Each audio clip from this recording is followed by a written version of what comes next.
U.S. President Donald Trump turning back the clock to his campaign days, rallying supporters and playing to a crowd in Florida. The fight against ISIS intensifies as Iraqi forces launch a new offensive to retake the western part of Mosul.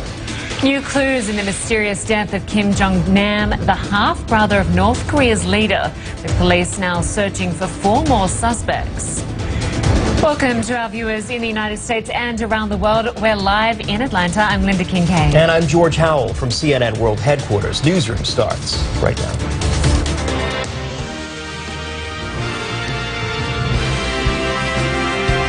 It is 5 a.m. on the U.S. East Coast. The U.S. President Donald Trump marked his first month in office, returning to a format that, quite frankly, helped to get him elected. The election is over, but it was campaign-style rallying in Florida on Saturday. Thousands of Trump supporters showed up in Melbourne there.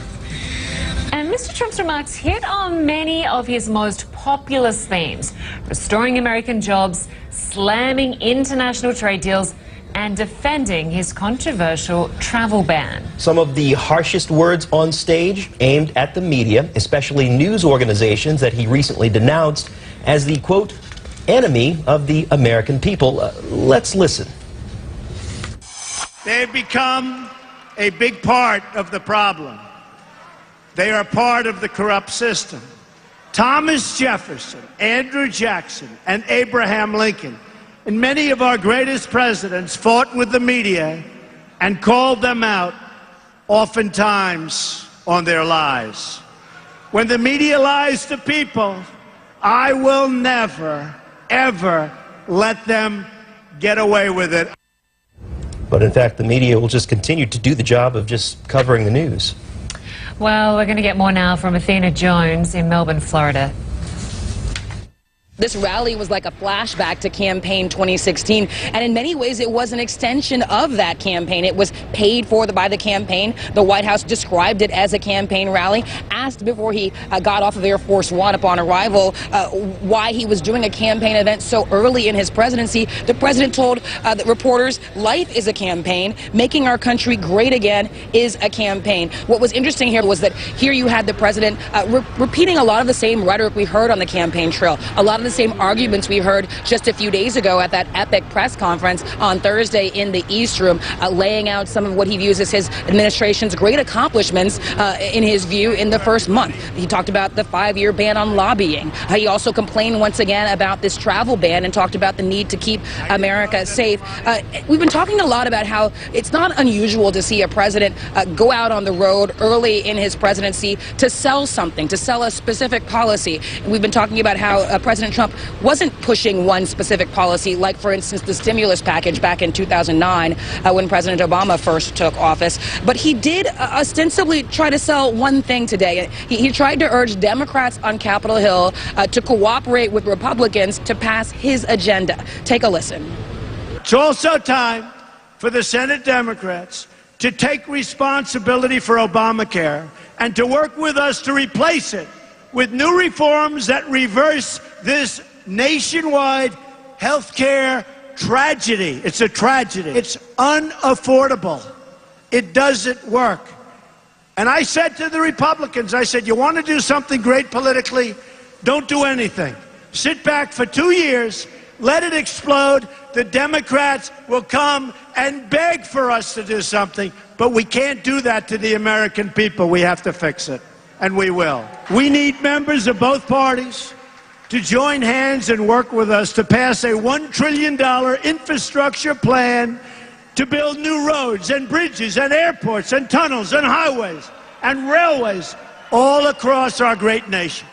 So there he was urging bipartisan cooperation to get the things done that he wants to get done. I should note that Democrats on Capitol Hill have indicated they are interested in working with Republicans on an infrastructure package. One more area where he called on Democrats to cooperate with Republicans was to approve his nominee to replace Supreme Court Justice Antonin Scalia, Judge Neil Gorsuch. So he did end up trying to sell something when it comes to policy here during this speech. But still, this was very much something that he was looking forward to doing. He said early on in the speech that he wanted to get around the media filter to talk directly to the people, and it was clear that this crowd really ate it up. These are people who had been standing in line for hours.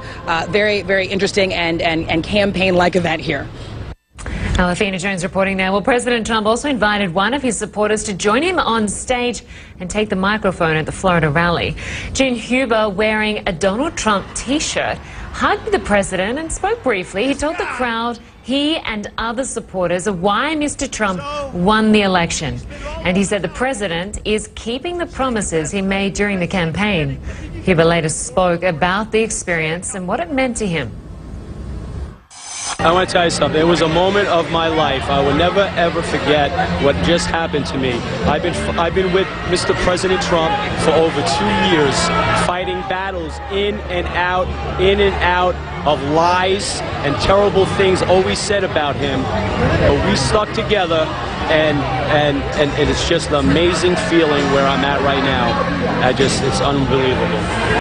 I was the first one online. I got here at 4 in the morning, so I got a lot of interviews from news people. So President Trump must have seen me on TV. So and I told the reporter that I love President Trump, and President Trump heard me say that, and he told me that on stage. He goes, you know, he said that he loves me, and I do with all my heart, because he fights for us each and every second. He didn't have to do this for us. You know, he's 70 years old, a billionaire, beautiful family, and this man comes out and works harder than anyone I've ever seen in my life. And that's why he's a winner. Many of those supporters, die-hard supporters, very excited to see the president in the state of Florida. At least, though, one prominent Republican is speaking out against the president and his constant attacks toward the media. The U.S. Senator John McCain saying that the attacks toward reporters, that it runs counter to the First Amendment. He also warns that undermining the public's trust in a free press undermines democracy itself. Let's listen. We need you. We need a free press. We must have it. It's vital. If you want to preserve, I'm very serious now, if you want to preserve democracy as we know it, you have to have a free and many times adversarial press. And without it, I'm afraid that we would lose so much of our individual liberties over time. That's how dictators get started. That's the U.S. Republican Senator John McCain speaking there. Well, political analyst Ellis Henican joins us now from New York. Ellis, good to have you again with us this hour. So the president told supporters there in Florida that he plans to move forward with a new version of his travel ban. He also said on stage that he needs the support of Democrats, he said, to come together, to hold hands, to focus on issues like repealing Obamacare and also the infrastructure program that he wants to put out. But how does a president like President Trump gain the broader support of Americans with such a divided electorate? Mr. Trump's approval rating right now, according to a Gallup poll, right around 40%. And his strategy for winning converts seems to be insulting everybody. It's a strange strategy. I think it's working fine to keep the base revved up, but it's not bringing a whole lot of new adherents in, I wouldn't say. No, I'm speaking, of course, as an enemy of the people here, so you can take what I'm saying with through whatever filter you like. Speaking of that, Trump said he would call out the media for fake news. It is, of course, our job to call out the government of the day. And during that rally speech, there were a number of false claims. The president claimed that thousands of refugees coming to the U.S. with no vetting, no documentation. We, of course, know that refugees are vetted extensively. It takes 2 years to get into the U.S. He also listed a terror attack in Sweden on Friday night that never happened. Have a listen. You look at what's happening in Germany. You look at what's happening last night in Sweden. Sweden. Who would believe this? Sweden. They took in large numbers. They're having problems like they never thought possible. So how crucial is it for us, for the media, to hold the president accountable? Hugely crucial. I mean, I believe that the future of the republic is at stake. You know, Linda, for a long time, I've been talking about America as a tribal nation, right? That we're on our two little teams and we adhere to those very doggedly. But I swear to you, I think we're entering into a phase here of truly competing realities, that there's no agreement on what the central facts are, and our worldviews are so divided. It's not just that we disagree with each other, but we cannot agree on the most basic facts of where we are today.